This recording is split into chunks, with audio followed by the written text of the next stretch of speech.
Hey everyone, welcome to today's mentoring Ask Me Anything session, how to think like a marketer when promoting your program. My name is Mike, I'm with Cronus, and so happy to have everyone joining us today.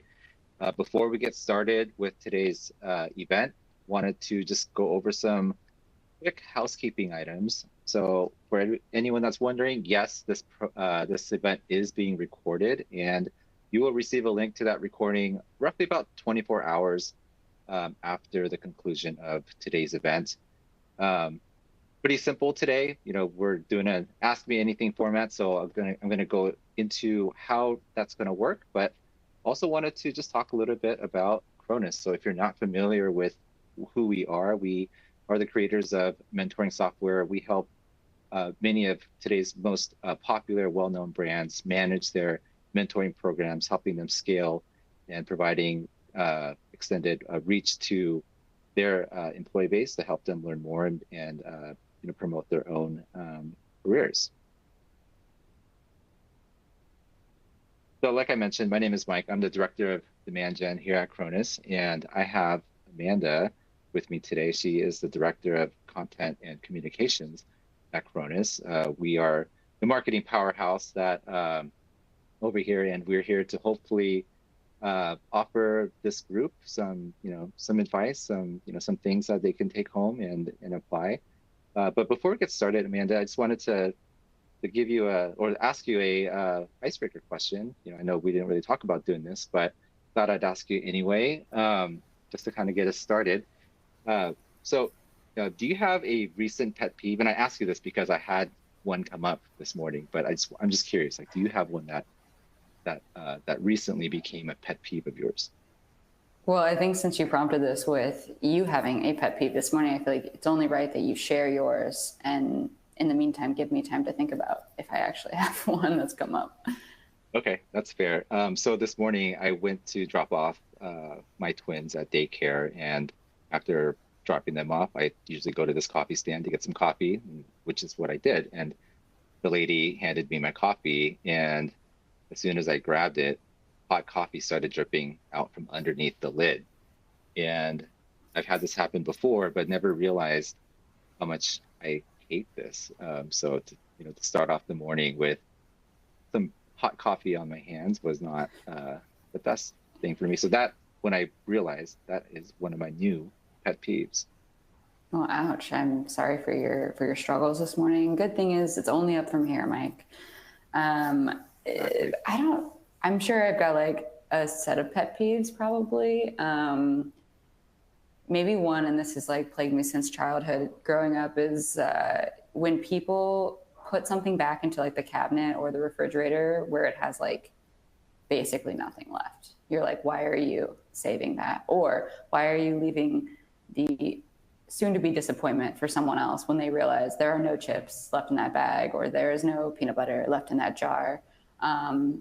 It's probably bringing up a little like PTSD from my brother. He would do that all the time when we were growing up. And I'm like, why did you not just walk over to the trash can and throw this away? This has caused, a moment of joy followed by disappointment for my lunchtime. So that would be my answer. I do that, by the way. Okay, well, we have to stop this. I'm sorry, everyone. We must leave. This is not going to work between Mike, and I. All right. Well, let's move on. If you have a pet peeve, share it in the audience chat. I'd love to hear about what other people dislike. So as I mentioned, this is an Ask Me Anything event. If you've never participated in an AMA before, it's a pretty simple concept. You get to ask the presenters any questions that you have on your mind. Today, we're not going to go that far. We're going to keep it a bit constrained around the topic of promoting your mentoring program. So maybe it won't be as interesting as asking Amanda any question that comes to mind, but that's what we're going to do today. And there's a couple ways that you can do that. If you look in your webinar console, there should be two boxes to your right. One is an attendee chat. I'll just let me just highlight that for you. So you could post your questions into the attendee chat. Just keep in mind though, any questions that you ask there, the anyone who's attending this webinar will be able to see that question. So maybe you don't care, but maybe you do. So if you want to keep your question a little bit more private, you can go ahead and use the Ask a Question module that I'm highlighting here. So that way only Amanda and I will see your question. And also, so that's how you ask your questions. So please start to submit your questions if you have one that you're dying to ask, and we'll go ahead and start answering some of those. Amanda and I are marketers, so we're hoping to provide that unique lens to your promotion. So maybe you had some struggles promoting your event, and this is where we hope to really provide that marketing perspective to it. If we have questions around specific mentoring programs, we will obviously do our best to answer those questions. But if we are unable to provide a satisfactory answer, don't worry, we'll get someone on our team to follow up with you. Anything you'd like to add to that, Amanda? I think you nailed it. All right. Well, all right. So let's go ahead and get started. And just have to give me a minute. We don't have anyone backstage to to kind of filter these questions out for us. So we will be doing both. So apologies for some of the off-screen staring and looking here. So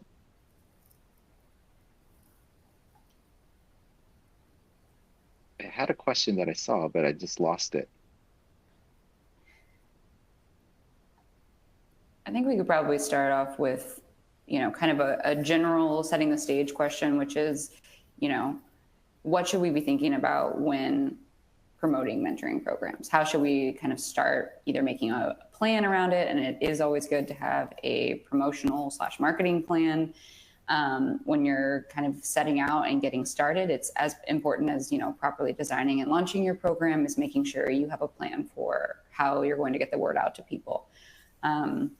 And I think I'll kick off, and Mike, you add to this certainly. But when we're talking to customers, or when we're talking to our customer success / mentoring experts in our organization, the biggest thing they always go back to is, making sure you understand what the goals of the program are. If you are trying to do a general career development program for, all of your employees or all of your new hires, you're making sure you understand kind of the pool of people you're going after, who you want to actually enroll in the program. If you're running a mentoring program specifically gauged towards women or underrepresented employees, making sure you understand what is the kind of pool of those people that you'd like to pull in. So then you can also understand how successful were your promotional efforts and marketing efforts to getting those people to actually enroll in the program.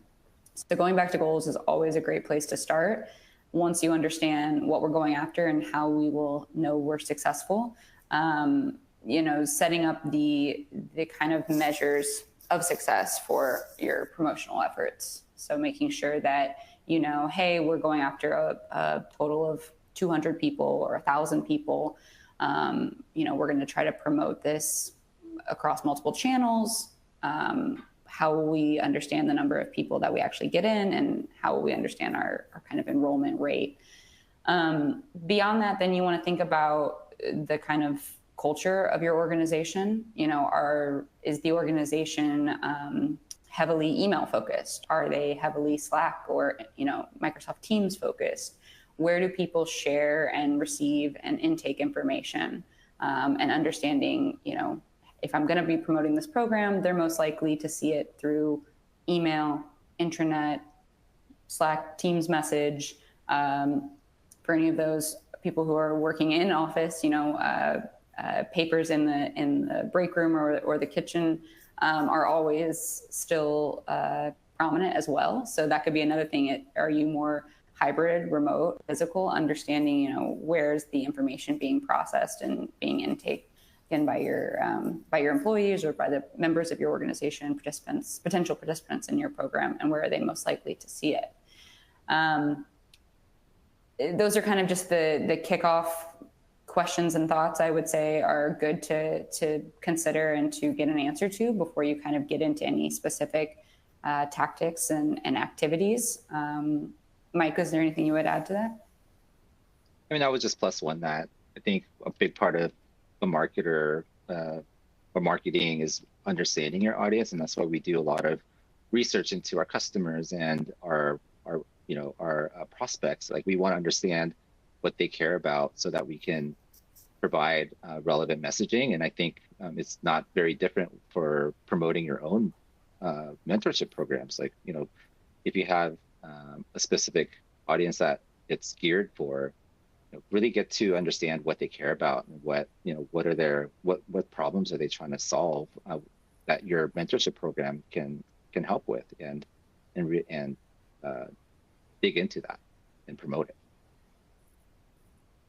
All right, so that's a good question to start us off with. I saw a question from Sarah that I think is really interesting. Sarah asks, I find that people don't read emails anymore. We find that too. My mentoring program is optional. What are tips to get my ask to join mentees or mentors to get their attention? Sarah, like as I said, like that's a problem that we're seeing on the marketing side of things. People just don't read emails anymore, and I think there's a lot of reasons for that. But I think a few of the things that come to mind for me for why I don't read email is because, well, maybe it's the biggest thing. It's not personalized, and I don't mean my name shows up in the subject line. I think it's important to, going back to my comment around audience and understanding, like really knowing who you're targeting and making sure that the content that you're sharing, the copy that you're putting in your email, it resonates with that group. So really think about what they care about and try to be unique, try to stand out. And you could also go and apply some email best practices. We could probably find some and share some in a follow-up email, but there's some things like length of words in a subject line, or certain words or emojis that you may have heard of appearing in a subject line that can help capture that attention.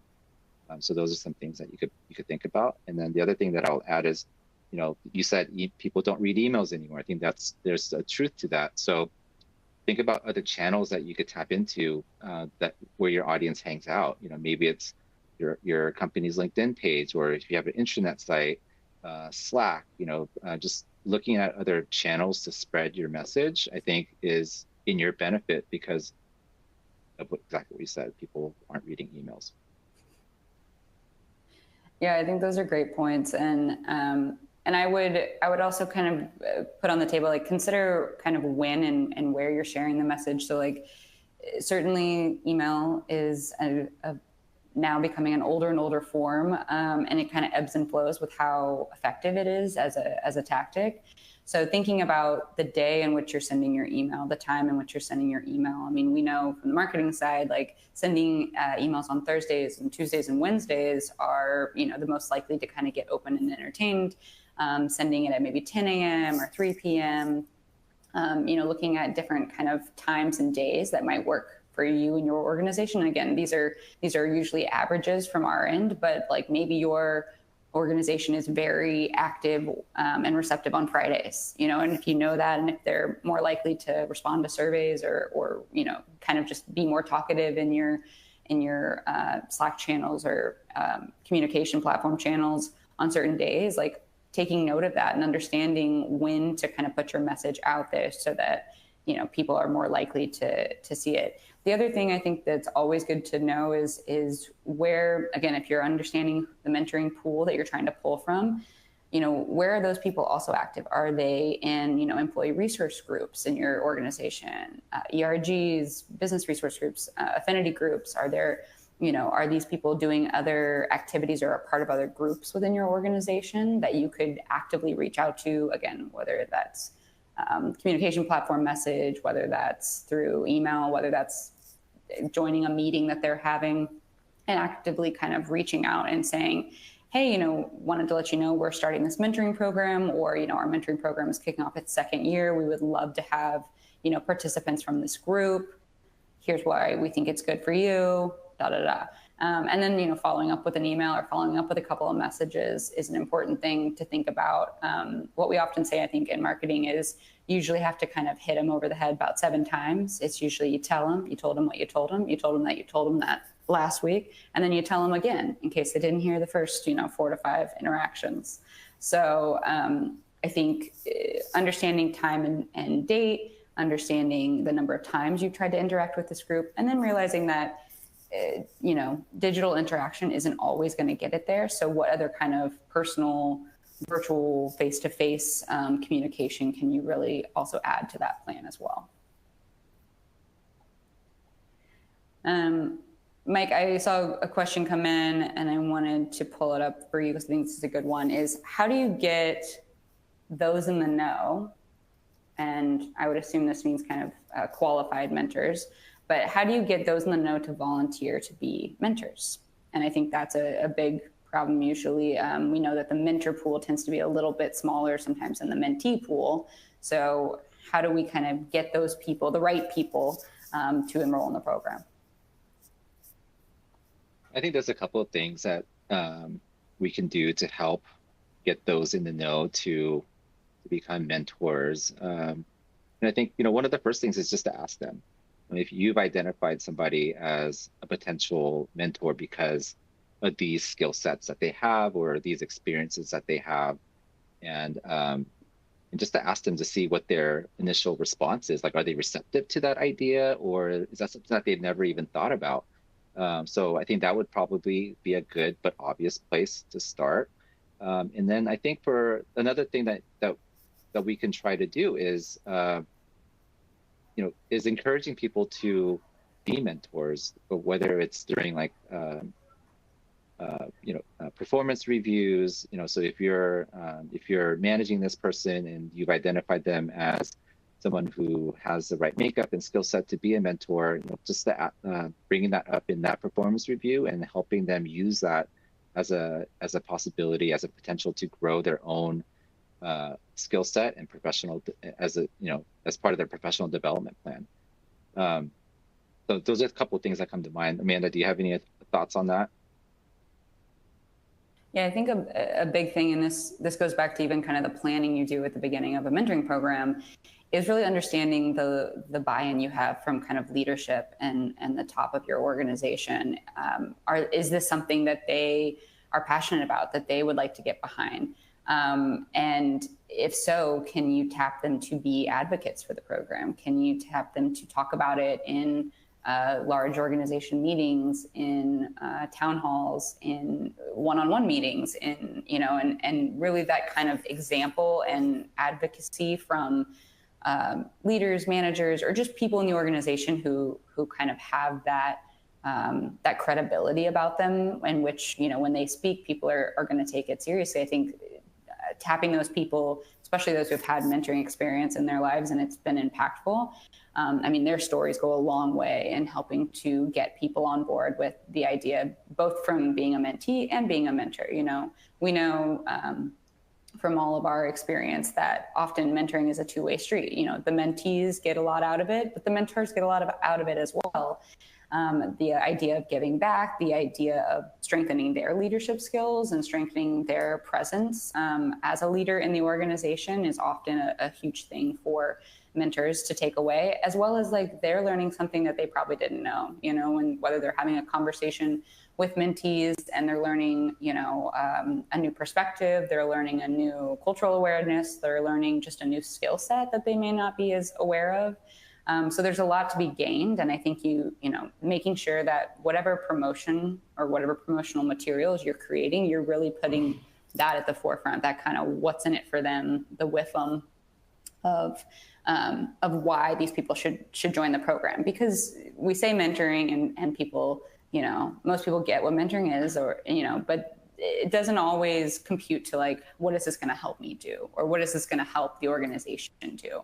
And sometimes you got to be very specific about calling that out and letting mentors know, these are the things that we actively think mentoring could help you in. And if you feel strongly about that, if you're an organizational leader, if you're looking to grow yourself, then these are the things that could resonate with them. And having people actively speak about that from their own personal experience is another way to hit that message home.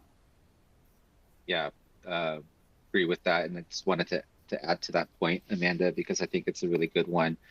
Once you have mentors who got a good experience from this, leverage that. It reminds me of influencer marketing in many ways, because, and I'm not saying go on TikTok or Instagram and start creating videos, but really leveraging the mentors that had a great experience and asking them to be your advocates to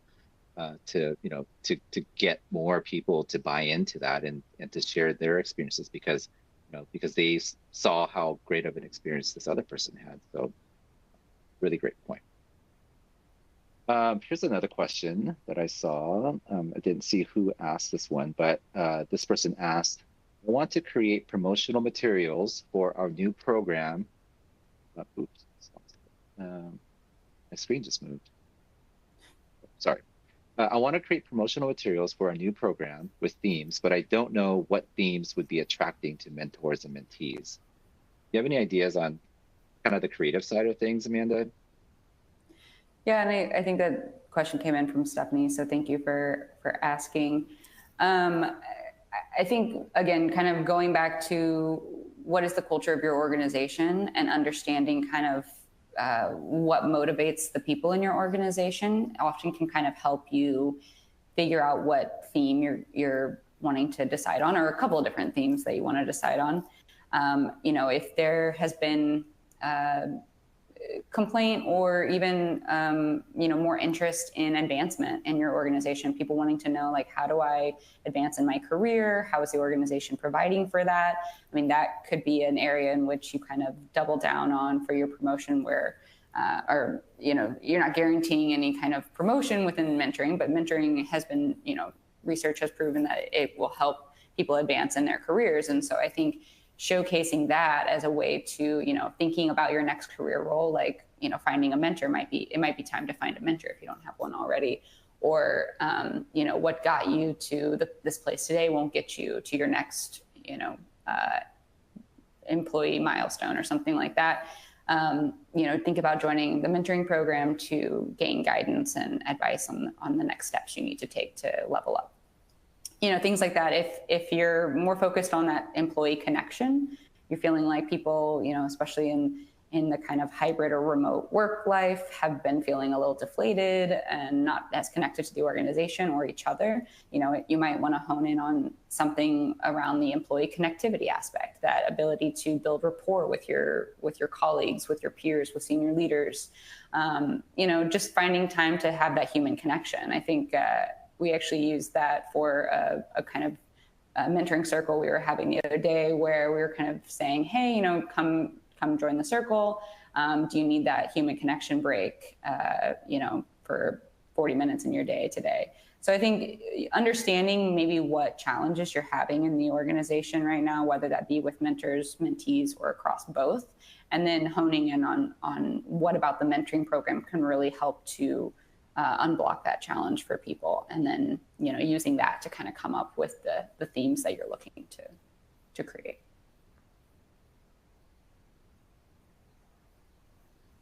Anything else you'd add on that, Mike? I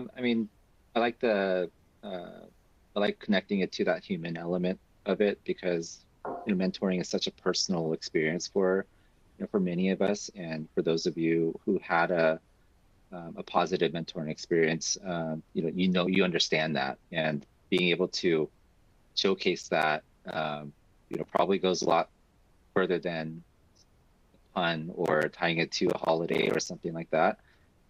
So just really try to convey that, I think, to help get people excited about your program. I think, and actually this might be from Stephanie too, but an add-on to that was kind of, we want to launch in January, which, if you don't know, January is considered National Mentoring Month, predominantly in the US, but seen in other places as well. And so, January is kind of a great time to get things going, but they were saying that they want to launch in January. What kind of ideas do you have for mentoring activities or things to kind of help promote the program that way? So depending on your resources, I think, and I'm going to go back to my comment about making it, human. If this is an ongoing program, interviewing some of the mentees that had a positive experience and showcasing their stories in a campaign, I think would be really fun and exciting and motivating too. So don't rely just mainly on written content if you can. So it's not to say that emails and even printed newsletters, things like that, aren't effective, but if you're able to do some video, get your mentees to do a short clip, your mentors, and ask your marketing team to help put those videos together in like a highlight reel and share that across your company through different channels like Slack, email.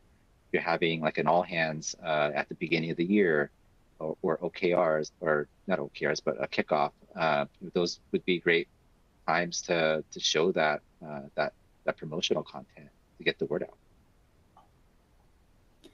Yeah, and I think in the past we've prompted people to do events, in person, and then during the pandemic virtually, but having kind of a panel event where you either bring people on who have had mentoring experience before, or if you've been running the program for a while, people who've had a good experience in your program. Sometimes mentors and mentees, like seeing a pair, can be a great idea to have people share their experience and what they learned, and then you get kind of the mentor perspective and the mentee perspective.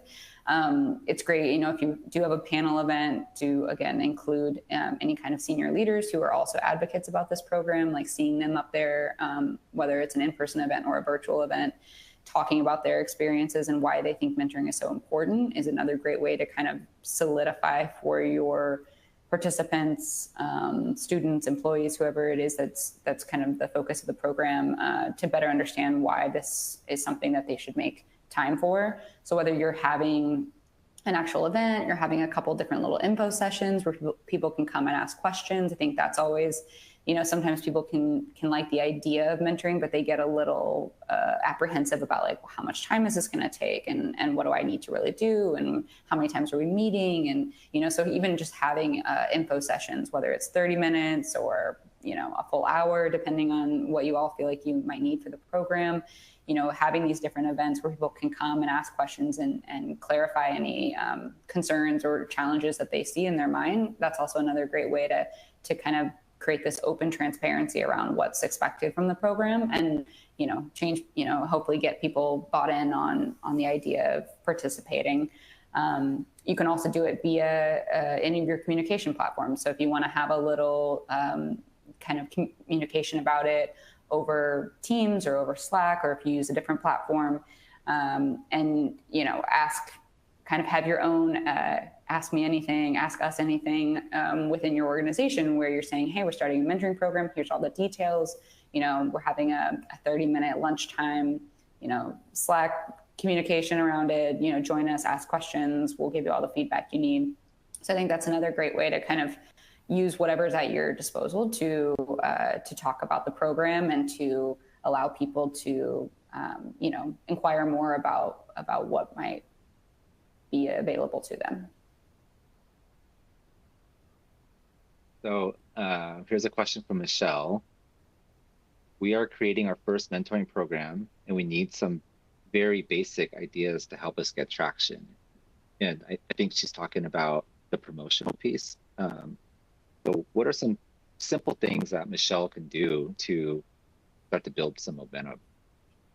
Yeah, I think, obviously we've been kind of rambling off a bunch of different ideas over the course of this so far, but I think starting again at what is most successful in your organization. Obviously, there's probably other programs or other activities that have kicked off within your program. What has worked? It's always great to kind of steal from the successes, to know, hey, another programming piece was doing this, it looked like it worked, do it. That could be even, hey, they did an in-person event and they offered free pizza, it was great. feel free to do that. I think, understanding what is beneficial for your program and what people are most likely to engage with is always a great place to start. I definitely would recommend a couple of different mediums. So if you're doing email and you're doing communication platform and you're doing your intranet, like don't overlook the intranets, even though that sounds very antiquated saying that out loud. Those are still a place where people gather a lot of information. So making sure that you understand where your announcement about the mentoring program is being placed on that intranet. Do people, see it on page one? Are they having to click through to get to the program? Thinking both about where that message lands and then how easy you're making it for enabling people to sign up is another piece of it, because we all get a little fatigued. And if I have to have, 3 or 4 clicks into something, I'm like, oh, I can't possibly do another click. And then, you fall off. So thinking about that experience as well as that positioning of where you're putting that message out. And then, like I said, picking those 3 to 4 different places that you're putting it. I know there were a couple of questions about like, how do you find the balance of letting them know about the program without kind of becoming annoying. I will say that you do kind of need to walk that like fine line of almost being annoying. I mean, you don't want to be so present that people almost actively avoid it because they've just been tired of hearing of it. But I would say that that's where varying the message and varying the mediums is helpful, so that you're not just sending the same email 4 times in a row. You're sending a little bit different messaging, you're sending it on different platforms, and you're trying to make sure that you're hitting people in different places, as well as mixing your kind of text-based or video-based or in-person drop-ins to meetings. Having that kind of variability will usually help people from getting too annoyed, or maybe they get so annoyed that they come up and or talk to you about it or send you an email about it, and then you have them, almost right where you want them. Yeah, and what I'd add to that is, Amanda just gave you a ton of different ideas, but if this is your first program that you're launching, it still feel very overwhelming. So find a framework, and if I were to put my marketing hat back on, I don't know if I ever take it off, but if I think like a marketer, I'm thinking about campaign planning. So you could probably go to your marketing team and ask for their campaign planning template, which should give you some type of structure to help you organize some of the promotions and things like that. What Amanda just shared, like how does that look like over a period of 4 weeks, like 2 months, like whatever that promotion time frame is for you. But it'll let you know, how many emails you need to send out, when you need to send those out, when those Slack channel messages need to go out. So it just gives you something to work with to help you organize some of these great ideas that Amanda shared. Yeah, I think just to kind of button it up, like usually, programs can happen in kind of their own place, but general marketing and communications may happen in a different place in your organization. Don't be afraid to kind of reach out to them and team up and make sure that you've created a partnership where at least they're in the know about what you're doing. And if you're, in an organization where they could potentially help you, I think it's great to ask for help or guidance from their end. In large organizations, we know that this may not always be possible, but still reaching out and trying to kind of get on their radar can also be helpful for when you're doing promotion down the road. If you're looking for any kind of support or even guidance, making those kind of connections between the marketing team and your group can pay dividends in the end. I know there was a question in here and I wanted to go back and try to find it. I think, let me see. There was one person I think asked about, are there certain colors that inspire, trust and things like that? And I would say that, leaning on your brand colors, is always helpful to kind of solidify the credibility of the program and making sure that it's kind of synonymous with your brand. But I do think, colors like blue and green, and these happen to be Corona's colors, do I think inspire a bit more of that like learning and growth, as well as like trust and loyalty. So if you are looking for kind of colors of that regard, that doesn't mean if your brand color is red that there's anything wrong with that color as well. That can be very powerful of a color. But I think thinking about, how are you connecting it to the brand? And then, if there are ways to kind of use these other calming, knowledge-based colors, then that's certainly a great idea to use as well. I have a question. Oh, go ahead, go for Amanda. it. No, Okay. go for it, Mike. So are there different ways, I don't know who asked this question, but are there different ways to promote to mentees versus mentors? Yeah, I think, we've talked about this a little bit. I think this goes back to the understanding the what's in it for them. So understanding what your mentors might get out of something could be different than what your mentees are going to get out of something. And so if you're understanding that the mentors are looking for, again, building leadership, presence, and skills, you might be writing an email or Slack message to a group of those people a little bit differently than you would be to a group of mentees who are looking more for, hey, I want to build skills to help me get to that next, spot in my career.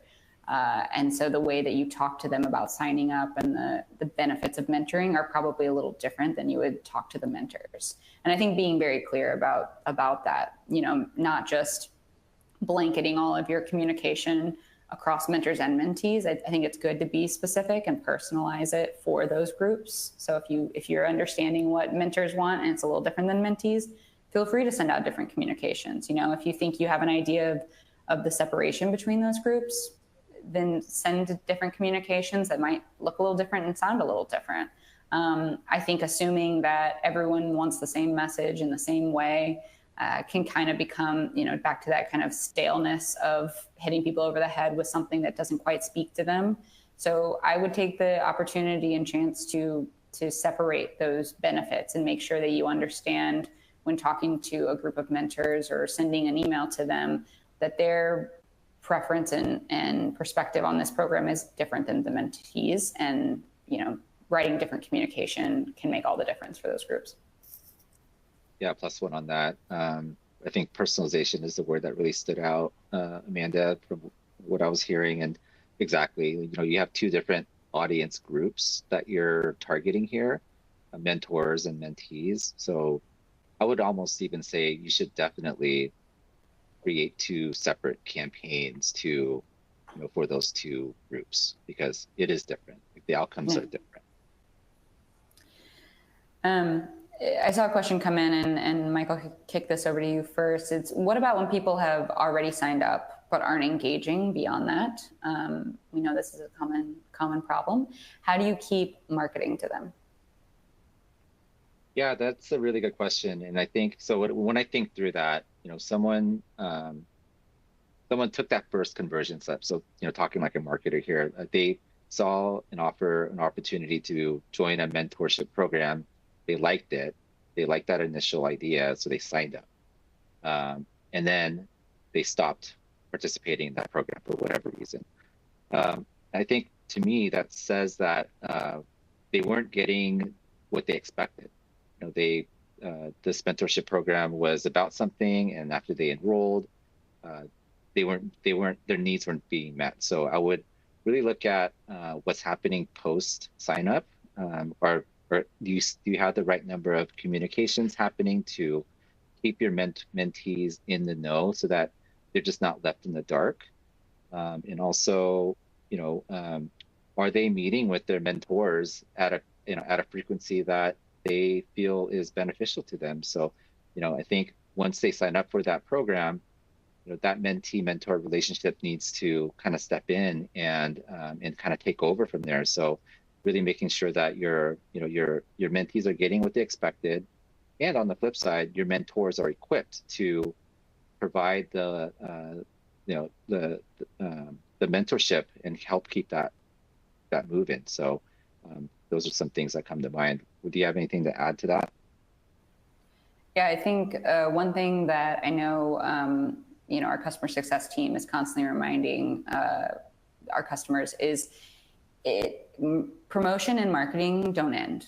Once the program starts, it doesn't mean like, done my done all I need to do. Now I just got to sit back and watch it happen. You constantly have to be marketing and promoting the kind of, again, the with them, the what's in it for them to continue with a program. Because, you know, a lot of us have signed up for things here and there over time, and that was it. We never proceeded on to the next step. We never filled out a profile. We never, you know, we didn't do a lot of things. So I think one thing that's good is within your program, whether you're running it on software or not, finding ways to nudge people along in the process. So nudging them to fill out a profile, nudging them to get matched. Cronus mentoring software, you know, builds these nudges in automatically within our like program templates.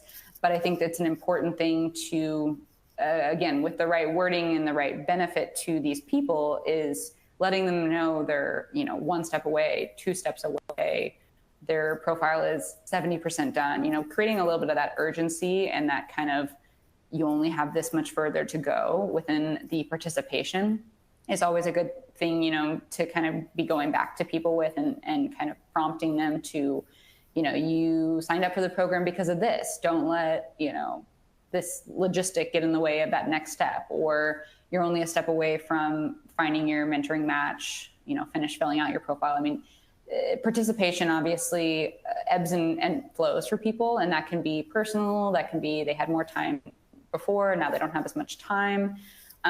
So you kind of have to constantly be marketing that benefit to them and reminding them why it's important to come back, either because their mentoring partner is relying on them, or, you know, because the accountability of the program, like they've signed up and because they wanted this, you know, leadership skill or communication skills or certain knowledge, you know, how many more steps until they can get to that piece. And so I think thinking about the promotional effort as not just a enrollment and launch process, but and thinking about it as kind of a separate piece for each part of your program. So I've got the promotion that goes for the signups and enrollments. I've got the promotion that goes for getting people matched. I've got the promotion that goes for, okay, they're matched now. Are they meeting with their mentor and mentee? And then even, you know, the promotion of okay, they're wrapping up. Do they want to tell their story? Like, we'd love to collect stories when they're in top of mind and in the know.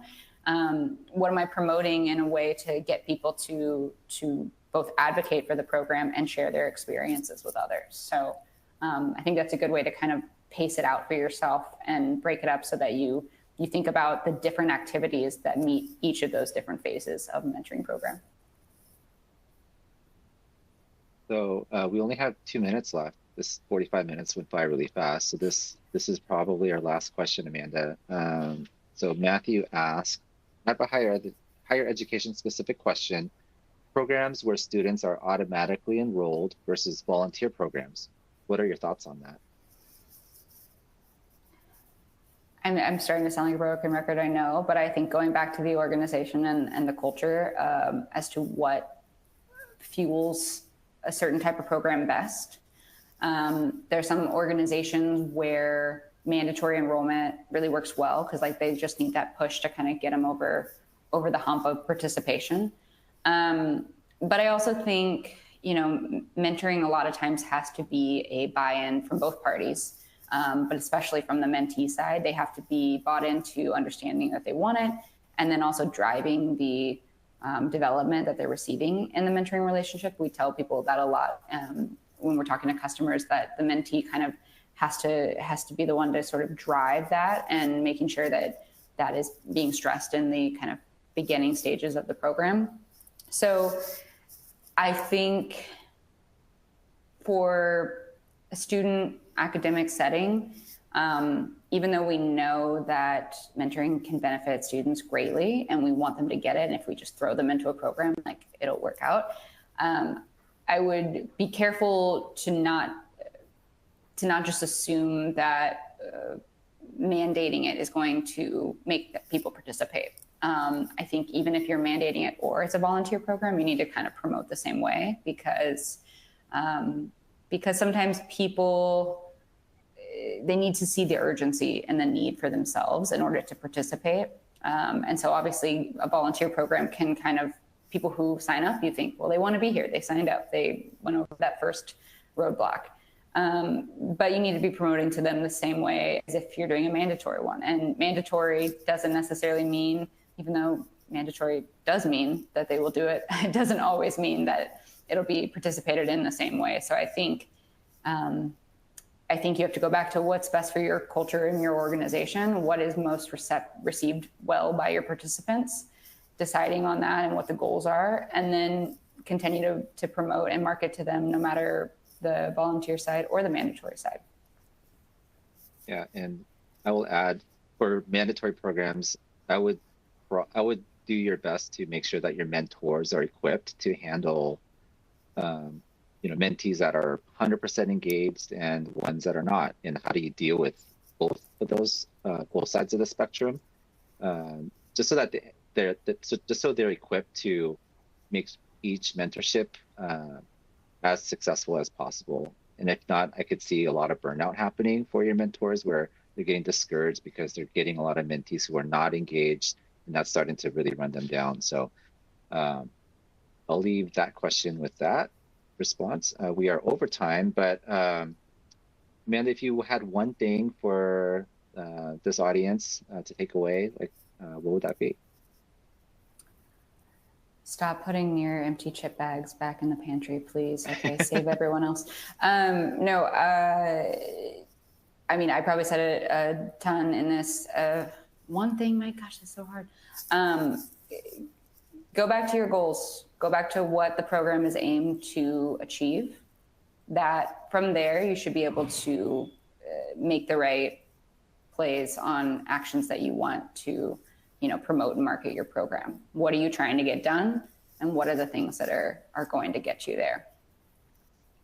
And I would say, think about your audience and personalize your content to speak to your audience and what they care about. That way, your message will resonate and hopefully have the impact and response that you want.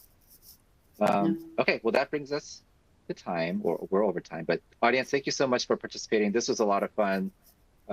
We will continue to do these types of AMAs in the future, so please be on the lookout for other invites to this. And we'd also appreciate you filling out the post-event survey if you have a minute. It just allows Amanda and I to know what we can do to improve on. Also gives you an opportunity to share your feedback and other types of events that you would like to see from Promotional. So yeah, if there's other AMA topics, please share with us what other things you would like to ask questions on. Yeah. So have a great rest of your day or evening, depending on where you are. And we will see you next time. Thanks, everyone.